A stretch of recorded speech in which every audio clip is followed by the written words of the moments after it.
Para sa mga negosyante na ano, tapos gusto nila magkaroon pa ng pwesto, yung pwesto nila, ibig sabihin kung may tindahan ka, nasa magandang lugar ka, tapos nasasayang na yung pwesto mo sa unahan. So, eto, yung idea na nagpagawa nito is gano'n na sila, sir, no? Pupunta sila dito ngayon for pick up.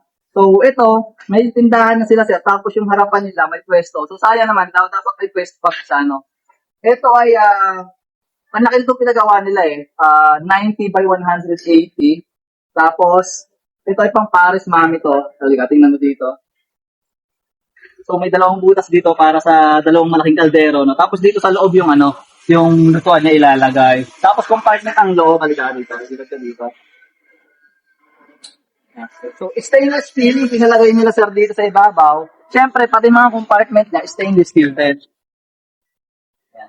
Stainless steel, yung paglalagyan ng paglalagyan dito ng stove. Tapos stainless steel din yung nasa pinaka-ilalim natin. So, hindi pa nalilinis.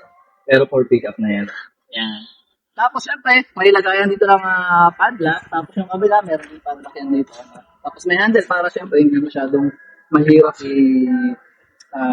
buksan. Tapos dito naman, sa kabilang side, lagayan dito ng LPG. So, eto, yung gulong nito, nasa 5 inches yung gulong niya, no, na pang push cart. Pero, hindi naman pang malayuan yung tulak nito kasi ipapark lang ito sa likod ng ano nila, sir. Sa likod ng shop nila, sir. Doon na ito ilalagay, no. So, kaya, dapat may lock din yan.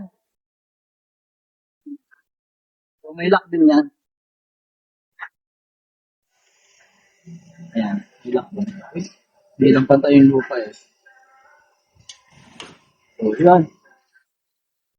Tapos, kung kayo naman, kung gusto nyo nakita yung branding ninyo, no, dito kasi sila, sir, hindi na sila nagtalagay ng logo nila dito or title nila, no, pwede natin ilagay dito. Kung interested ka sa mga ganitong klase ng food cart, no, i-message nyo lang kami sa number na to para sa mas mabilis sa transaction o tawagan mo ko para mas mabilis tayo makapag-usap. So, yun lang. Have a good day and God bless. Bye!